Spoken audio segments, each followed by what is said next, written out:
Sebuah patung pesut Mahakam kini menjadi ikon baru di Desa Muara Muntai Ulu, Kecamatan Muara Muntai, Kabupaten Kutai Kartanegara, Kalimantan Timur.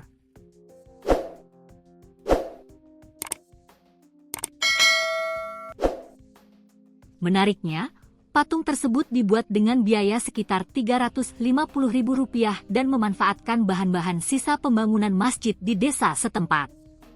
Kepala Desa Muara Muntai Ulu Husain mengatakan, patung pesut itu dibuat dari berbagai barang bekas, seperti potongan bekas handphone, besi, semen, dan pasir yang tidak terpakai. Intinya patung itu memanfaatkan barang-barang bekas seperti smartphone bekas yang dipotong-potong, bagian besi, lalu sisa semen dan pasir, ujar Husain, Senin, 9 Februari 2026. Ia menjelaskan, sebagian bahan memang berasal dari sisa pembangunan masjid di Desa Muara Muntai Ulu. Biaya ratusan ribu rupiah itu bukan untuk keseluruhan material patung, melainkan digunakan terutama untuk membeli pompa air. Rp350.000 itu sebenarnya untuk pompa air saja, supaya air bisa keluar dari mulut pesut, jelasnya. Menurut Husain, proses pembuatan patung pesut Mahakam tersebut juga tergolong cepat, yakni hanya sekitar 3 hari. Keberadaan patung pesut Mahakam tersebut kini menjadi ikon baru Desa Muara Muntai Ulu. Husain menyebutkan, sebelumnya belum ada monumen serupa di wilayah itu. Ini baru ada sekarang, sebelumnya belum ada, ujarnya.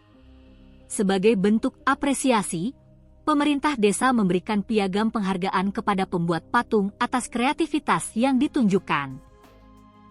Husain mengungkapkan, pembuat patung pesut Mahakam tersebut merupakan warga pendatang asal Trenggalek, Jawa Timur. Meski sehari-hari bekerja sebagai kuli bangunan, pembuat patung itu memiliki latar belakang sebagai seniman. Beliau memang kuli bangunan, tapi aslinya seorang seniman pelukis, tutur Husain. Kedepan, pemerintah desa berencana menambah ikon lain untuk mempercantik kawasan Muara Muntai Ulu. Salah satu rencana yang dipertimbangkan adalah pembangunan monumen di wilayah Simpang menuju desa tersebut. Rencana nanti mungkin akan dibangun monumen lagi di Simpang Desa, kata Husain.